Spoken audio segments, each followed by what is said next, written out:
दोस्तों, जेके IT Mantra YouTube channel में आप सभी का स्वागत है। ये चैनल पूरी तरह से आईटीआई इलेक्ट्रिशियन के लिए है।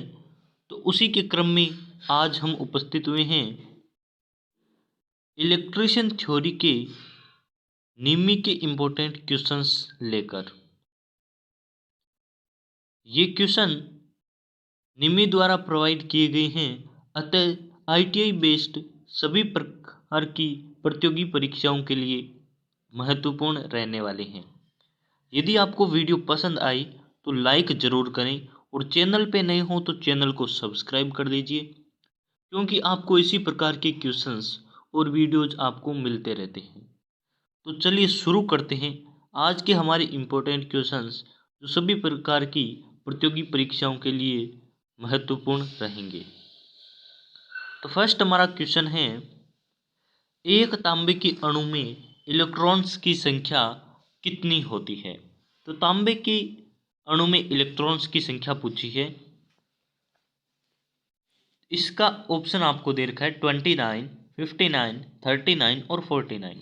तो तांबे के अणु में 29 इलेक्ट्रॉन्स होते हैं और कॉपर विद्युत का सुचालक भी होता है। ये भी आपको बात ध्यान में होनी चाहिए, तांबा होता है विद्युत का सुचालक होता है। नेक्स्ट क्वेश्चन की बात करेंगे तो सेकंड क्वेश्चन है हमारे पास,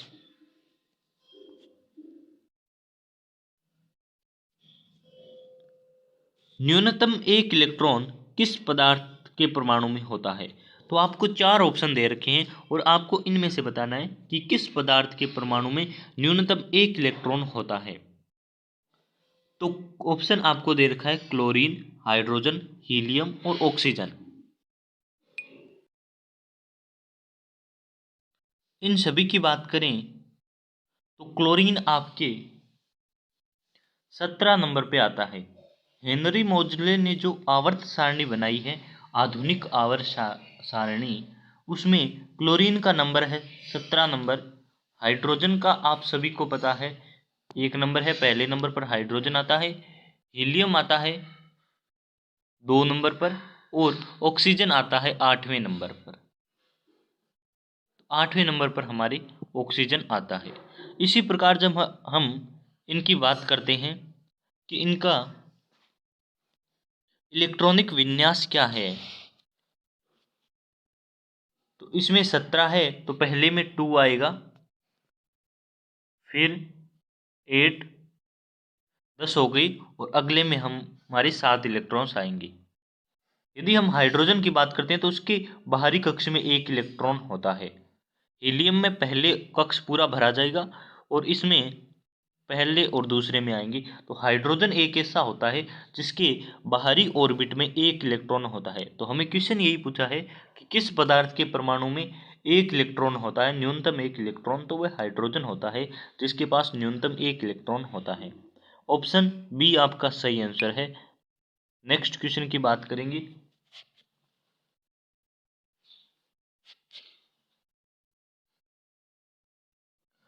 what are the types of transformers on the basis of output voltage? यानी कि आउटपुट वोल्टेज के आधार पर ट्रांसफार्मर कितने प्रकार के होते हैं, आपको क्वेश्चन यही पूछा है। तो ट्रांसफार्मर के प्रकार की बात की जाए तो वैसे तो ट्रांसफार्मर कई प्रकार के होते हैं, पर जब हम आउटपुट वोल्टेज के आधार पर ट्रांसफार्मर की बात करते हैं तो ये 2 प्रकार के होते हैं। पहला होता है स्टेप अप ट्रांसफार्मर और दूसरा होता है स्टेप डाउन ट्रांसफार्मर। तो स्टेप अप और स्टेप डाउन दोनों पर बात करेंगे। स्टेप अप वह ट्रांसफार्मर होता है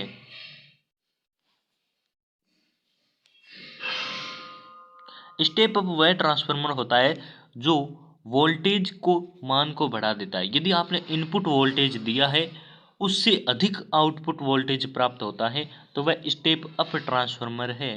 और इनपुट वोल्टेज कम हो और अधिक आउटपुट वोल्टेज प्राप्त हो तो वह स्टेप अप होता है।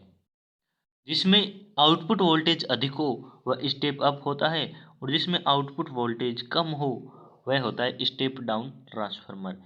नेक्स्ट क्वेश्चन की बात करेंगे। फोर्थ नंबर क्वेश्चन है, किसी चालक की अनुप्रस्थ काट से 1 सेकंड में 1 एम्पीयर धारा प्रवाहित होती है तो कितने इलेक्ट्रॉन्स प्रवाहित होंगे? तो इसका आप सिंपली आंसर याद कर दीजिए। ऑप्शन डी इसका सही आंसर है।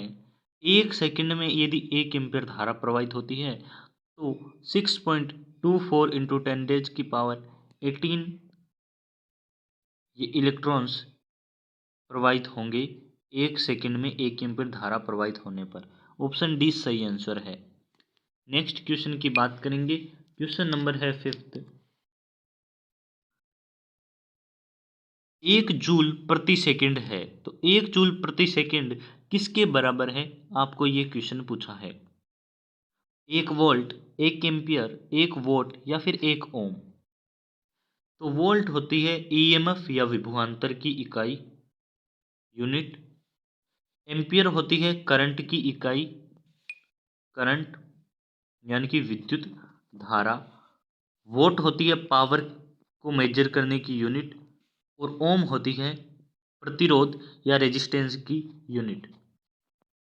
रेजिस्टेंस की यूनिट होती है ओम। तो सबकी यूनिट भी आपको एग्जाम में पूछी जा सकती है, याद होना चाहिए। 1 जूल प्रति सेकंड किसके बराबर होता है? तो इसका आंसर है 1 वोट के बराबर। 1 जूल प्रति सेकंड बराबर होता है 1 वोट। ऑप्शन सी आपका सही आंसर है। और वोट होती है पावर की यूनिट।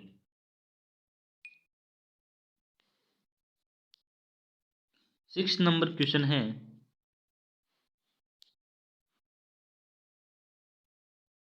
निम्न में से सर्वोत्तम सुचालक पदार्थ कौन सा है? यानी कि सुचालक पदार्थ वे होते हैं जिनमें विद्युत धारा का आसानी से प्रवाह हो सके या इलेक्ट्रॉन्स आसानी से फॉलो हो सके, वो होते हैं सर्वोत्तम सुचालक या अच्छे विद्युत के चालक। तो चीनी मिट्टी, रेजिन और नन आपको ऑप्शन दिख रहे होंगे। ग्रेफाइट है, ये विद्युत का सुचालक होता है। इसमें विद्युत धारा आसानी से प्रवाह हो सकती है। ऑप्शन सी आपका सही आंसर है।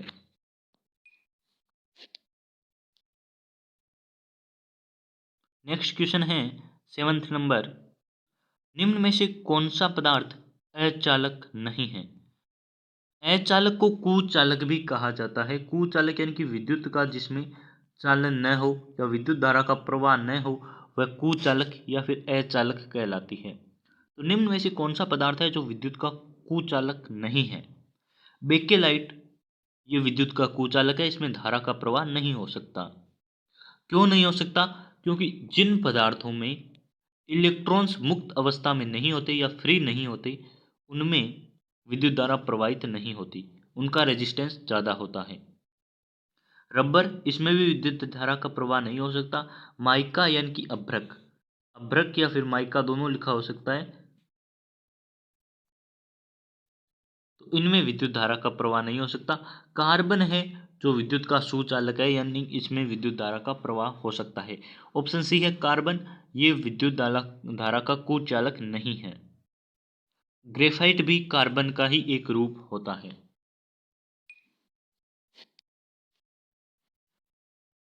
नेक्स्ट क्वेश्चन है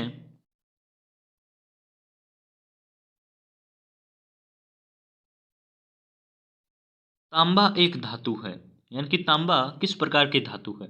हमारी धातुएं 3 प्रकार की होती हैं। पहली होती है चालक, यानी कि जिनमें विद्युत धारा का प्रवाह होता है। अचालक या फिर कुचालक वे पदार्थ होते हैं या फिर वे धातुएं होती है जिनमें विद्युत धारा का एकदम भी प्रवाह नहीं हो सकता, यानी कि विद्युत धारा उनका रेजिस्टेंस अधिक होता है और वे इंसुलेटर के रूप में काम करते हैं।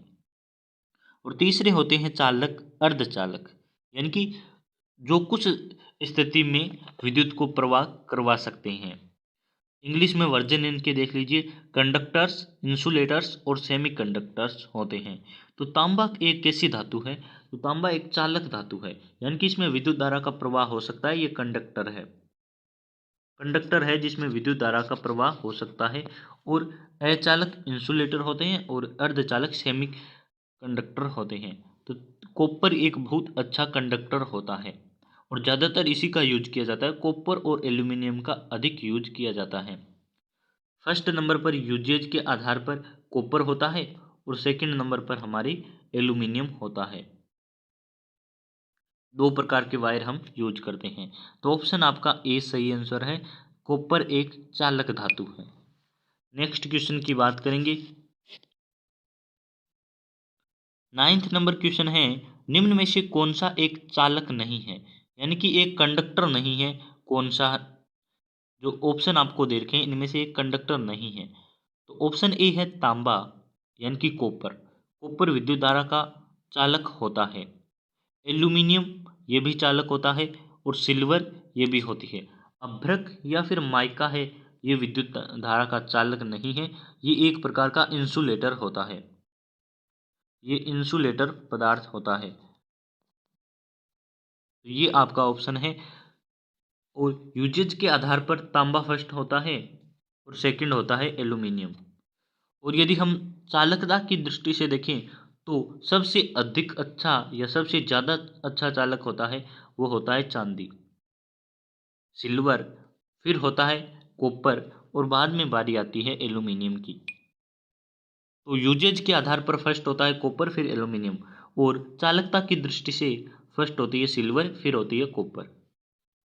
सिल्वर का यूज कम होता है क्योंकि ये कॉस्टली होता है। कॉस्टली होने के कारण इसका यूज हम नहीं कर सकते। नेक्स्ट क्वेश्चन की बात करेंगे। 10th नंबर क्वेश्चन है, कोर की संरचना के आधार पर ट्रांसफॉर्मर्स कितने प्रकार के होते हैं? कोर की संरचना के आधार पर ट्रांसफॉर्मर 3 प्रकार के होते हैं, सेल टाइप, कोर टाइप और बेरी टाइप।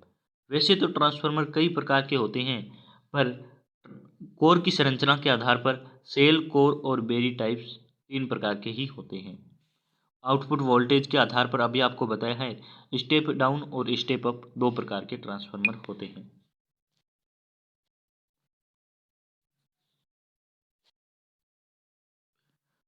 तो यदि आपको वीडियो पसंद आई हो तो लाइक कर दीजिए, और जेके आईटी मंत्रा यूट्यूब चैनल को ज़रूर सब्सक्राइब करें, क्योंकि आपको इसी प्रकार की वीडियो यहाँ मिलती रहती है।